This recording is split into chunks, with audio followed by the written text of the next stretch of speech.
Hollywood diva Angelina Jolie in Kherson, the situation on the battlefield, and new prices for train tickets.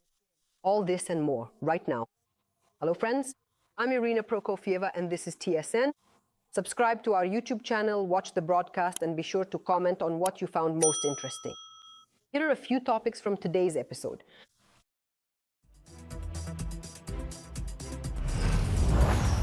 Strike on Mykolaivka. How did a Russian missile and Shahed drone turn an entire street into complete ruins? And what do those who managed to survive say about the aftermath of the strike? Unknown drones over Europe. The next episode. Belgium. A flight was cancelled due to a drone issue. How? Besides closing airports, did Brussels respond to the airspace violation? And why have drones in Belgium started to be spotted so often? Survived by a miracle? 60 wounds sustained in total. 60? 60 small ones, big ones, 60 in total. Each of these tiny fragments could have killed you. But you survived. You survived, and you're recovering. The only one who managed to survive from the Freedom TV channel film crew after the drone strike has regained consciousness. How is one of the most critical patients in the hospital feeling, and what did the doctors do to make the miracle possible?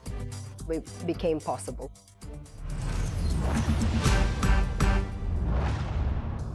Four rescuers were wounded in the Zaporizhzhia district. The bus they were traveling in was attacked by an FPV drone. The enemy also struck rescuers in Kramatorsk in the Donetsk region. In the morning, the Russians hit a rescue station in an industrial area. 2 women were injured. The occupiers also killed a resident of Kostiantynivka, and another local resident was wounded. The invaders also used guided aerial bombs and drones to attack the Kharkiv region. In Kupiansk, they killed 2 women. Another woman was wounded in the village of Dokuchayevsk. Dnipro region also suffered from drone attacks. In Sinelnikivsky district, 3 people were wounded overnight. Explosions there occurred, one after another. A man was injured, and infrastructure and a gas pipeline were also damaged. 2 people were wounded as a result of a drone raid in the Nikopol area as well. In the Kherson region, 3 people were wounded. More than 30 settlements in the region came under fire. In particular, the Russians once again shelled residential neighborhoods in the Korabelny district of Kherson. More than 10 private houses were destroyed. Some were reduced to ruins. 3 people were also wounded in the Chernihiv region. They are residents of Novorossiversky. The occupiers unleashed a swarm of attack drones on the city, destroying homes and vehicles. And in the Korop community, an aerial bomb damaged the power grid. A FPV drone struck a vehicle delivering bread to the center of the Butsky community. This is already in the Sumy region. The driver, with shrapnel wounds and a concussion, was taken to the hospital. The passenger did not require hospitalization. Angelina Jolie visited Kherson. Social media is flooded with footage of the famous American actress traveling to southern Ukraine, which is currently very dangerous due to regular Russian shelling. In the videos, the Hollywood star wearing a bulletproof vest is playing with children. Later, it was reported that the head of the Kherson military administration presented the Hollywood star with a commemorative Kherson coin, which depicts Freedom Square, the site of rallies during the occupation, and the stele at the entrance to the city. Most likely, Jolie came for humanitarian purposes and was not afraid to visit the hottest spot. Even at the beginning of the full-scale invasion, she was one of the first to support Ukrainians, helping our people together with her colleagues from the UN. In April 2022, she even dared to personally come to Lviv. The celebrity managed to talk with displaced people and volunteers, and they were even photographed together in one of the city's coffee shops.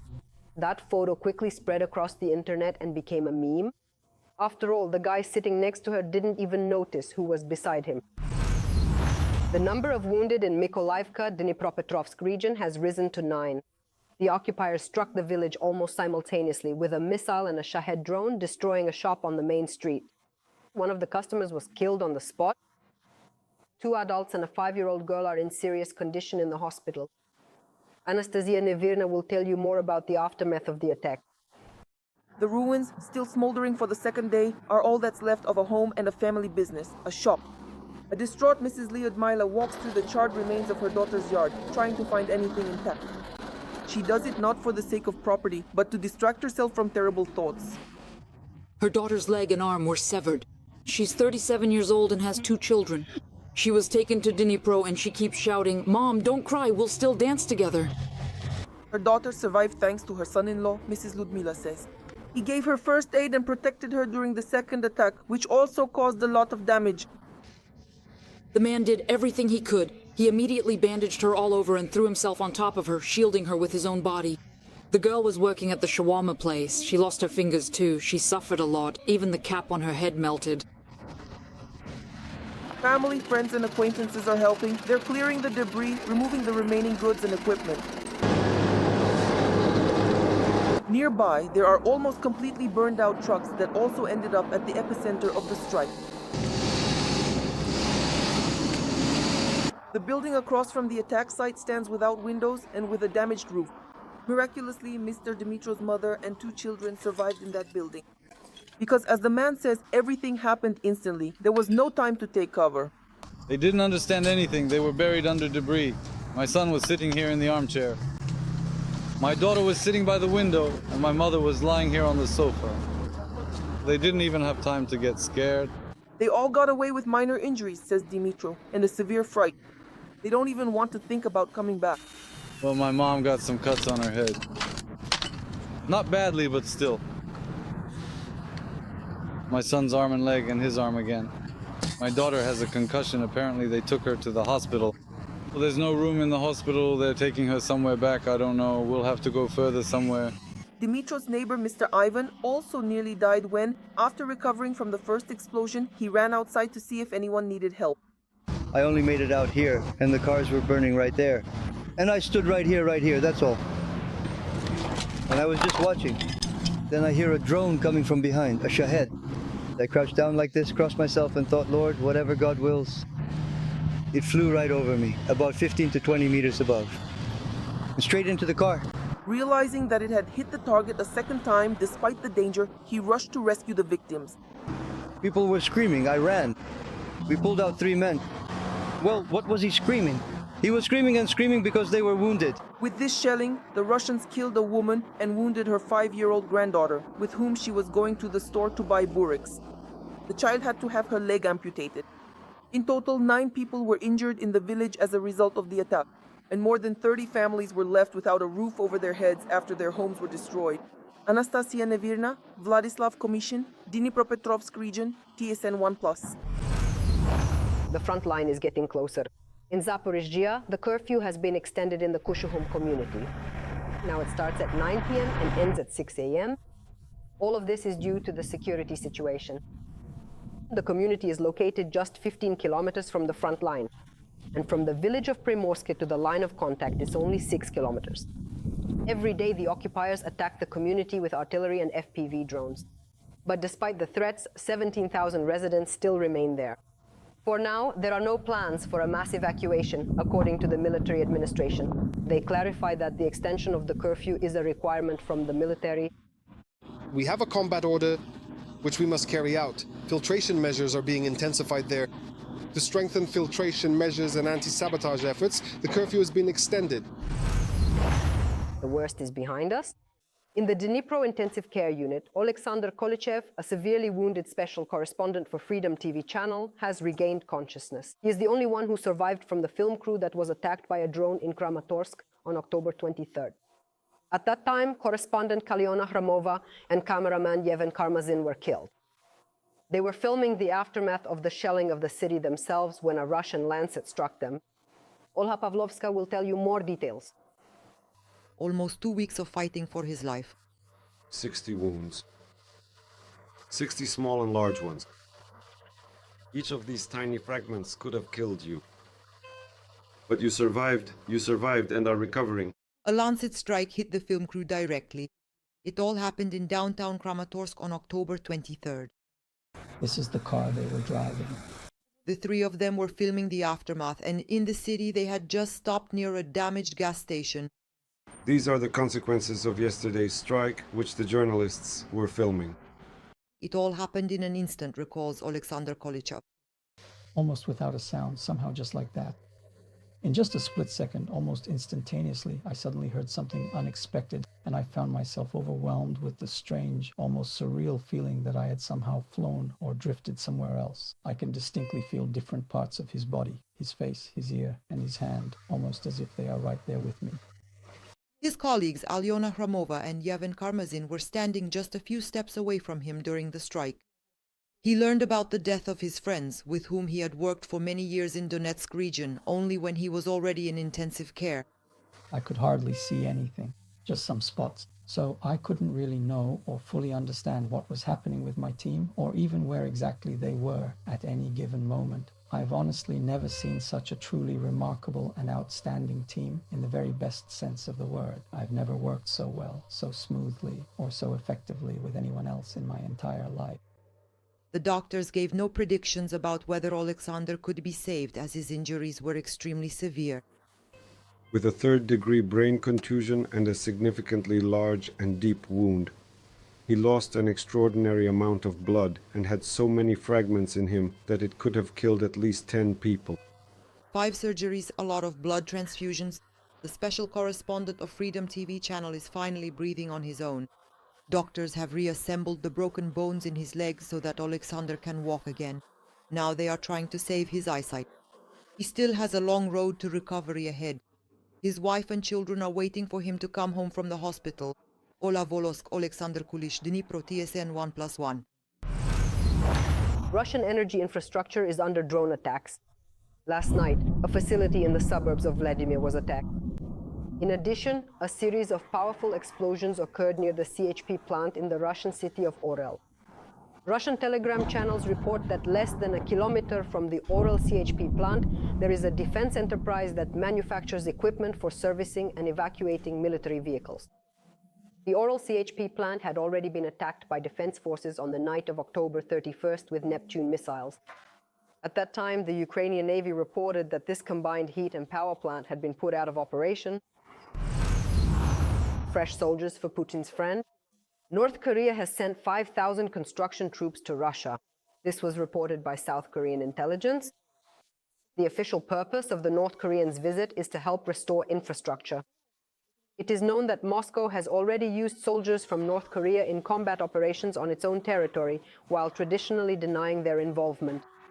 According to Seoul's estimates, at least 600 North Korean soldiers have been killed in the war and thousands more have been wounded. Now, Pyongyang has been sending new soldiers since September, with up to 5,000 arriving. In exchange for manpower, North Korea receives technology, energy, and food from Putin. This allows North Korea to circumvent international sanctions imposed over Pyongyang's nuclear and missile programs.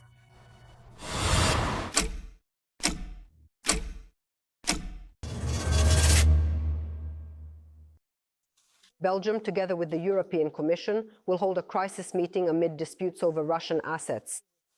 Politico reports that negotiations on this issue are scheduled to take place this Friday. During the discussions, the parties will try to find a way out of the deadlock regarding the use of the aggressor country's frozen funds to finance a 140 billion euros reparations loan for Ukraine. This money is held at the Brussels-based financial company Euroclear. Belgian Prime Minister Bart de Wever fears that they will find themselves in a crisis situation if they do not make this decision. And if Moscow decides to sue over this and demands compensation, the politician is now asking European capitals to protect them from financial and legal risks. On the other hand, if the decision is not made, the European Commission warns the governments of EU countries that they will have to pay from their own state budgets. There are no spare funds in Europe after the economic damage caused by the COVID pandemic. At the same time, according to Politico, if the funds do not arrive at all by next spring, Ukraine will face a budget deficit. At Friday's meeting, the Commission plans to propose to Belgium a memorandum on alternative options for financing Ukraine, which involve borrowing within the European Union. Unknown drones have once again been spotted in Europe, this time in Belgium. Yesterday evening, several airports in the country were closed because of them, including the largest international one. Drones were also circling over a NATO airbase in northeastern Belgium. So what is stored there and why have drones started to be spotted so frequently in Belgium? Our Radio Liberty correspondent Zariana Stepanenko will explain. Suspicious drones appeared again yesterday in the sky over the Kherson airbase. Local residents saw at least 6 devices. The police checked cars in the surrounding area and a helicopter was sent up into the sky, but whether the drones were shot down or intercepted has not been made public. Therefore, nothing is known about their origin so far. According to Western media, American nuclear weapons are stored at the Kherson airbase. There is no official confirmation of this. Fighter jets are stationed there, and now, for the second time in a few days, unknown drones have appeared near this strategic military base. The Belgian Minister of Defense believes this is a spy operation. According to Theo Franken, this is supported in particular by the fact that the radio frequency of the Belgian Special Services was changed. He says amateurs wouldn't be capable of this. At the same time, the official preferred not to rush to make specific accusations. The passengers who couldn't depart on time aren't rushing to make accusations either. Yesterday evening, 3 devices were spotted over Brussels' largest airport, and more than 40 flights were cancelled. We were supposed to go on vacation to Malaga, but our flight was cancelled because of the drone problem. We were a bit upset about the situation, but honestly there's no one to blame, so we'll just be patient and wait for our flight tomorrow. I'm honestly at a loss for words because I've never encountered anything like this before, so this is something new for me. But let's just hope for the best. The authorities also shut down 2 other airports in the country. Planes were redirected to neighboring airports. Flights only resumed this morning. Recently, the number of drone incidents in Belgium has sharply increased. Last month, they were seen near other military facilities, including places where missiles are produced and drones are tested. The incidents are being investigated by the police and the country's security service. Belgium's Ministry of Defense is initiating rapid procurement of systems to detect and neutralize drones. The army is permitted to shoot down potential aerial threats if they fly over military bases. After another drone raid, Politico spoke with European diplomats. Some of the diplomats' names are not disclosed by the journalists. It is assumed that in this way, Russia is putting pressure on Belgium so that its leadership continues to block the provision of the so-called reparations loan to Ukraine funded by Russia's frozen assets. Both the Danish and Norwegian authorities have linked the recent increase in drone incidents to Russia, as drones were spotted in their territories last month. Moscow denies any involvement. From Brussels, Zoriana Stepanenko, Marek Hajduk, Radio Svoboda, exclusively for TSN 1+1. Should Europe's response to unidentified drones be tougher? Share your opinion in the comments below this broadcast on YouTube. Of course, give us a like and subscribe to the channel. In the meantime, I will continue with the TSM broadcast.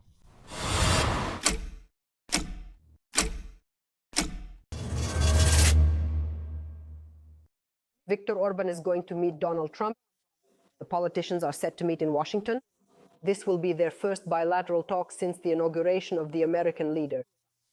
Hungarian Foreign Minister Péter Szijjártó reported that the main topics of discussion will be the peaceful resolution of the situation in Ukraine and the holding of the summit in Budapest. The Hungarian side will also try to convince the US that they should be exempted from American sanctions against Russian oil. They also plan to discuss energy and economic cooperation at the meeting. Typhoon Kalmeegi in the Philippines claimed the lives of 66 people. Dozens are missing. The deadly cyclone struck the country, causing heavy rains and floods that inundated entire residential areas. People climbed onto the roofs of their houses waiting for help. More than 500,000 people have been left homeless. According to Philippine rescue officials, many of the victims were injured by falling trees and debris or were swept away by the flood. A military helicopter sent to assist in the aftermath of the typhoon crashed, resulting in the deaths of 6 crew members, according to the military. The winds of Typhoon Kalmeegi reached up to 180 kilometers per hour and brought winds of over 130 kilometers per hour, according to meteorologists. The city of Cebu was hit the hardest and is still recovering from a 6.9 magnitude earthquake last month.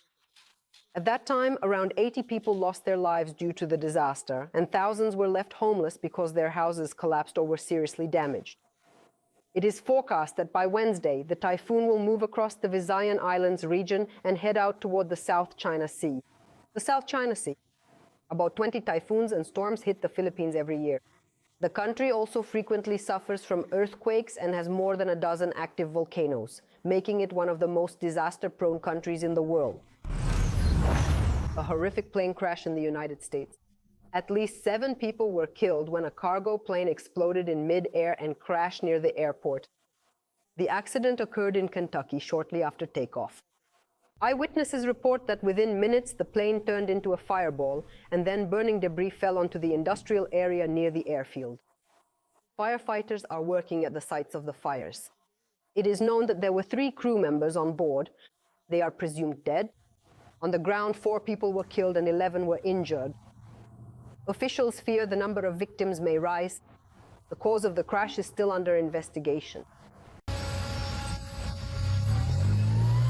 Bro, hang in there, hang in there, hang in there.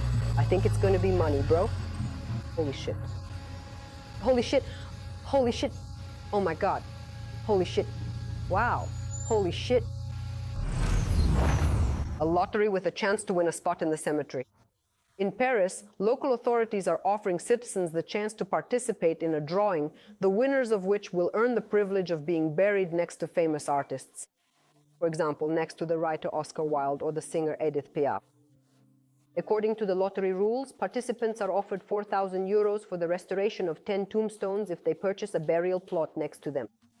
According to the Paris Council, this scheme represents a compromise between respect for the deceased and the opportunity for residents to be buried within the city limit. After all, Parisian cemeteries are currently mostly overcrowded. The city hopes that this new program will help restore monuments at the famous cemeteries of Père-Lachaise, Montparnasse, and Montmartre. These cemeteries have already become popular tourist destinations thanks to those who are buried there. In addition to Piaf and Varda, Paris cemeteries are the final resting place of novelist Marcel Proust, composer Frédéric Chopin, director François Truffaut, actress Jane Birkin, and other celebrities.